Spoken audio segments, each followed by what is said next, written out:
If you didn't already know, you can enable a noise indicator in settings which shows you how much noise you're making. The levels of noise vary on what action you're doing. Walking is 1 bar of sound, running and throwing bottles do 2 bars, and triggering noise traps, bashing doors, and certain trial objectives will do 3 bars of noise.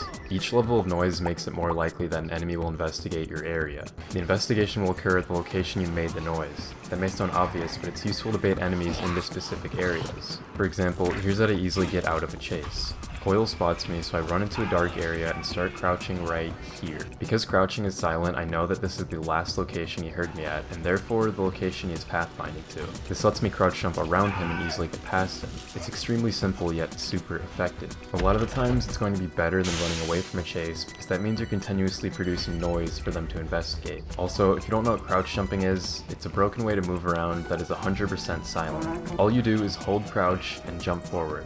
That's it. It's also worth mentioning that enemies prioritize noise levels. This means that if you make 2 bars of noise, your friend could walk around and make 1 bar of noise, and an enemy would still continue an investigation on the higher tier noise. If a noise is made of the same level, however, the enemy will prioritize the newest noise that was produced. It's something to keep in mind as you may see it occur during objectives. You might have noticed on Kill the Snitch during the electrocution scene, Coil will aggro and attack players that are actively electrocuting the snitch rather than players that are standing around. I'm double cranking. He missed the mine. He missed the fucking mine. I'll draw him. Heads up. DZ.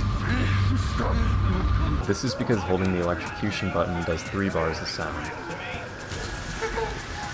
Another way to reduce noise is simply equipping the noise reduction amp, which you can get from Doris at level 10. Noise reduction makes running and door openings do only 1 bar of noise instead of 2.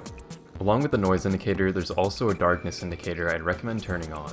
A lot of areas that are hardly illuminated are still counted as light areas, so it's definitely worth checking the indicator to see if you're visible to enemies or not. One notable area is here on Orphanage, where it looks dark, but is actually considered a lit area. Being in the dark, of course, doesn't mean you're 100% safe.